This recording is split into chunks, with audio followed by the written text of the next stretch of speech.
André,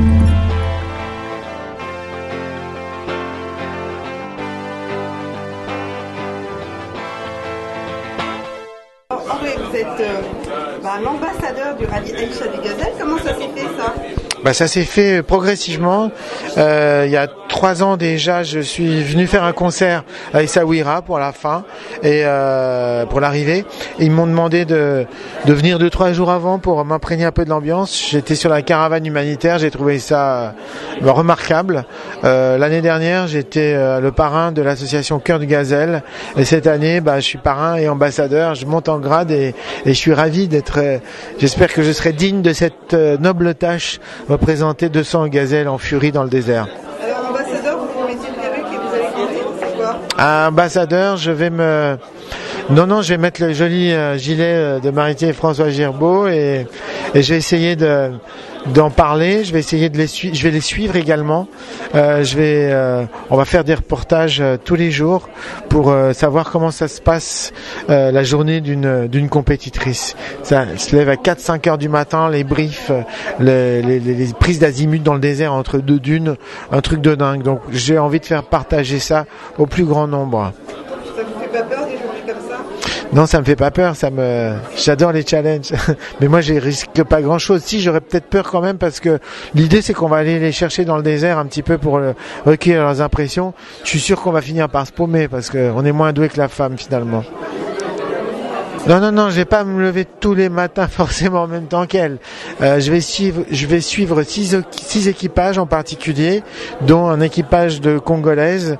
Et l'idée, c'est de raconter un petit peu tous les jours nos impressions, leurs impressions. C'est encore une fois de les suivre au quotidien et de faire un petit rapport de cette course. Mais à travers plus, en choisissant 6 équipages, l'idée c'était de se mettre dans leur peau plus que de présenter des performances et ce qui se passe et qui est le vainqueur et c'est plus d'immerger le spectateur à l'intérieur du rallye. Sur M6 tous les soirs. Bien sûr que c'est important. Moi, je vis la moitié du temps à la montagne, à Chamonix. J'ai cette chance-là. C'est un choix aussi pour être dans la nature, pour être dans la montagne. La montagne est attaquée tous les jours. Tous les jours, on voit le glacier qui recule. Donc le temps, c'est quelque chose. Sur Chamonix, quand le tunnel du Mont Blanc était fermé, il y avait 10 fois moins de pollution qu'il y en a depuis que, évidemment, ils l'ont rouvert.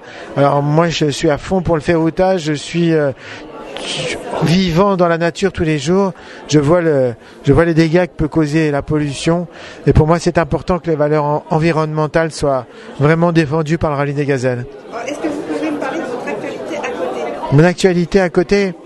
Comment vous dire? En ce moment, je découvre les joies de la danse.